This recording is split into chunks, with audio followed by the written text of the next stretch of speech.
महाराष्ट्र की राजनीति को एक बड़ा झटका लगा है। राज्य के उप मुख्यमंत्री और एनसीपी के प्रमुख नेता अजीत पवार का एक प्लेन क्रैश में निधन हो गया।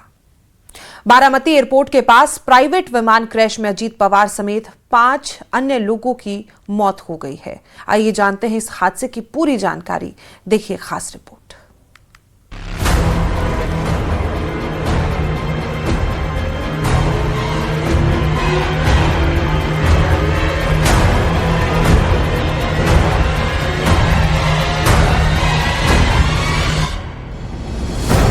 बारामती एयरपोर्ट के पास सुबह का सन्नाटा एकाएक हादसे की चीख से गूंज उठा। मुंबई से बारामती जा रहे अजीत पवार का विमान लैंडिंग के दौरान करीब 100 फीट ऊंचाई से नीचे गिर गया और सुबह 8:45 के करीब हादसा पेश आया। इस दुर्घटना में विमान के मलबे से 6 शव बरामद हुए हैं। अजीत पवार के अलावा विमान में 5 अन्य लोग भी मौजूद थे। प्रारंभिक जांच में मौसम की खराबी स्थिति ये तकनीकी खराबी को कारण माना जा रहा है। नागरिक उड्डयन महानिदेशालय यानी डीजीसीए ने तुरंत जांच टीम भेज दी है और विमान के रखरखाव और उड़ान इतिहास की पड़ताल की जा रही है। अजीत पवार महाराष्ट्र के सियासत के दिग्गज माने जाते थे। उनका राजनीतिक सफर काफी शानदार रहा है। उन्होंने साल 1991 में बारामती से लोकसभा चुनाव जीता। 1999 से विभिन्न विभागों में मंत्री रहे। साल 2010 में पहली बार उप मुख्यमंत्री बने और कुल 6 बार इस पद को संभाला। 2023 में एनसीपी से बगावत कर एनडीए में शामिल हुए। वे महाविकास अघाड़ी सरकार में महत्वपूर्ण भूमिका निभा रहे थे। इस हादसे पर राजनीतिक हलकों में शोक की लहर दौड़ गई है। प्रधानमंत्री नरेंद्र मोदी ने ट्वीट कर दुख जताया और कहा कि अजीत पवार आम आदमी के नेता थे।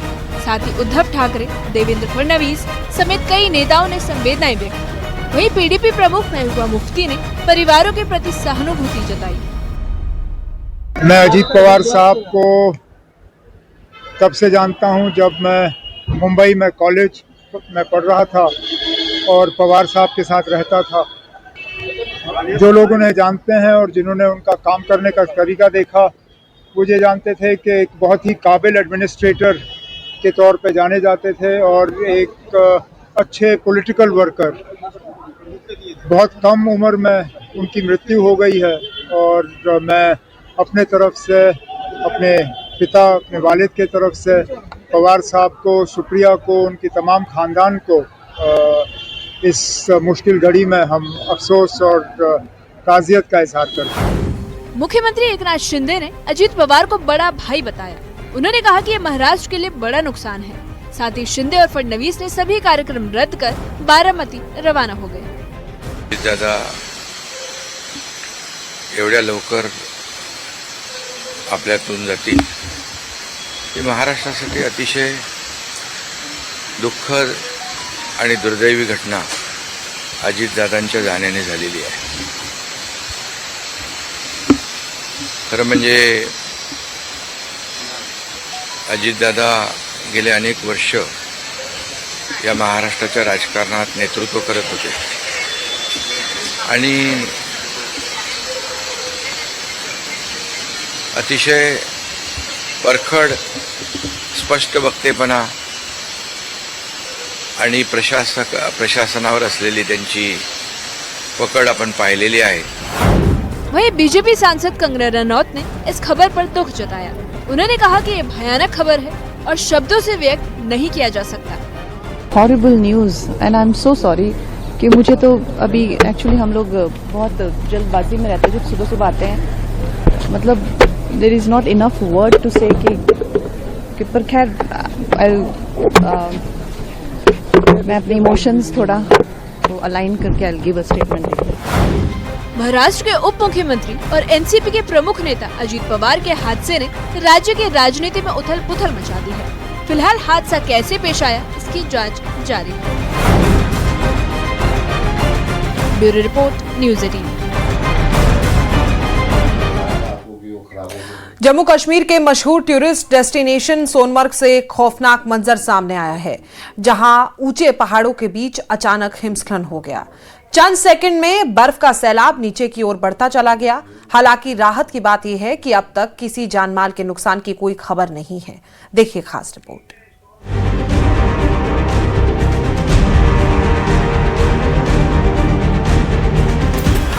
सोनमर्ग, जहां बर्फीले पहाड़ों की खूबसूरती पर्यटकों को लुभाती है, वहीं आज यही पहाड़ खतरे की तस्वीर बन गए हैं। ऊंचाई से अचानक टूटी बर्फ की दीवार और कुछ ही पलों में पूरा इलाका सफेद धुंध और उड़ती बर्फ से ढक गया।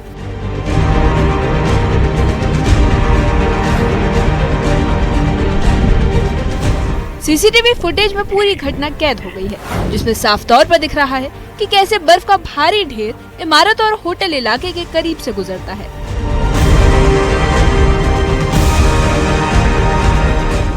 ये हिमस्खलन 27 जनवरी को गांधरबल जिले के सरबल क्षेत्र और ट्रक यार्ड इलाके में आया, जो सोनमर्ग के प्रमुख पर्यटन क्षेत्रों में गिना जाता है। घटना देर शाम की बताई जा रही है, जिस वक्त मौसम पहले से ही बेहद खराब था। चारों तरफ तेज हवाएं, लगातार बर्फबारी और बेहद कम विजिबिलिटी की सूचना जारी की गई थी। अधिकारियों के मुताबिक पिछले 24 घंटों में मध्यम से भारी बर्फबारी और तेज हवाओं के चलते पहाड़ों पर जमी बर्फ अस्थिर हो गई और यही इस हाई इंटेंसिटी एवलांच की वजह बनी। गौर करने वाली बात यह है कि प्रशासन ने सोमवार को ही हिमस्खलन की चेतावनी जारी कर दी थी।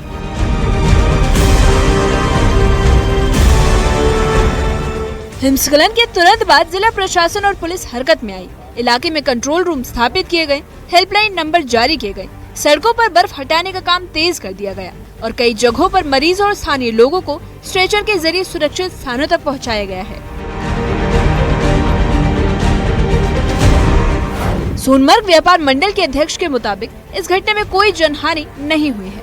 हालांकि इलाके में डर का माहौल है, स्थानीय लोग सहमे हुए हैं और मौसम सामान्य होने का इंतजार कर रहे हैं। एक वीडियो जो है सर्कुलेट हो रहा है सोनमर्ग के रिलेटेड, जो कि एवलांच इसमें दिखाई दे रही है। बेशक एवलांच अभी आई है 10 बजकर कुछ मिनट पर, लेकिन अल्लाह का फजल करम है कि इससे कोई जानी या माली नुकसान नहीं हुआ है। मैं आपको ये बताते चलूं कि ये एवलांच जो है न्यू ट्रक यार्ड हमारा जो है वहाँ उसके अपोजिट साइड में पहाड़ी से हर साल ये आता है और आज भी ये जो है उस पहाड़ी से गिरकर नीचे आया। तो अभी जो आप वीडियो में देख रहे हो कि बर्फ के जो क्या है कि उसको कहते हैं विंड, जो पूरे इलाके में फैल रहा है, फिर उससे कोई जानी या माली नुकसान नहीं हुआ है।